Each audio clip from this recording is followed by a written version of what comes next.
संयुक्त राष्ट्र विकास कार्यक्रम द्वारा जारी मानव विकास रिपोर्ट 2025 का शीर्षक है a matter of choice, people and possibilities in the age of AI, जो यह दर्शाती है कि कृत्रिम बुद्धिमत्ता मानव विकास को किस प्रकार प्रभावित कर रही है। इस रिपोर्ट में अलग अलग देशों की प्रगति को 3 मुख्य क्षेत्र स्वास्थ्य, शिक्षा और जीवन स्तर में मापा गया है। रिपोर्ट के अनुसार आइसलैंड शीर्ष स्थान पर रहा, उसके बाद नॉर्वे और स्विट्जरलैंड का स्थान रहा।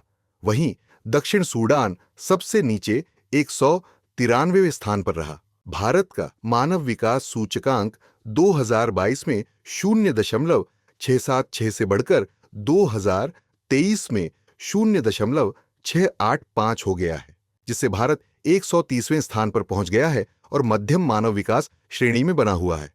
अगर बात पड़ोसी देशों की करें तो चीन, श्रीलंका और भूटान भारत से ऊपर रहे, जबकि बांग्लादेश बराबरी पर है, जबकि नेपाल, म्यांमार और पाकिस्तान भारत से नीचे स्थान पर रहे। खास बात यह है कि 1990 से अब तक भारत के एचडीआई में 53% की वृद्धि हुई है, जो वैश्विक और दक्षिण एशियाई औसत से तेज है। बात अगर स्वास्थ्य क्षेत्र की करें तो भारत की जीवन प्रत्याशा 1990 में 58.6 वर्ष से बढ़कर 2023 में 72 वर्ष हो गई है।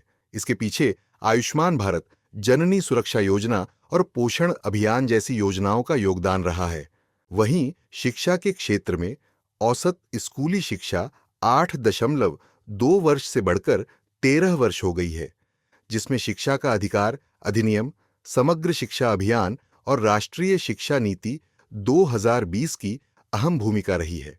और आर्थिक क्षेत्र में भारत की प्रति व्यक्ति सकल राष्ट्रीय आय 1990 में $2,167 से बढ़कर 2023 में $9,046 हो गई है। साथ ही 2015-16 से 2019-21 के बीच 135 मिलियन भारतीय बहुआयामी गरीबी से बाहर निकले हैं।